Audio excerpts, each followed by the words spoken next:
Hi guys, my name is Lee Taylor. I'm the Youth Engagement Officer in Mountain Ash Comprehensive School. And this year I'm putting a nomination in for a Shining Star Award for Seren and Sienna Morris. I'm putting this nomination in because in January this year they both sadly lost their mum.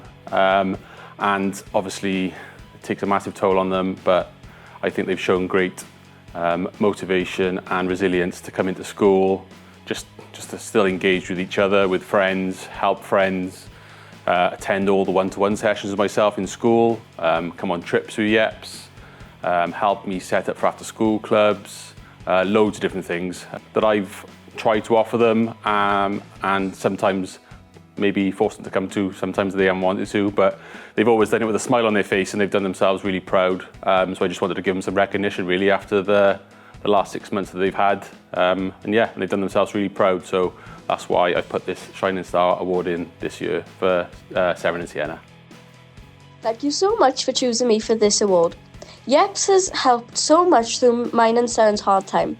And I would also like to thank Lee for talking me through my emotions and inviting me on the trips to take my mind off of things. Also, the trips are so fun.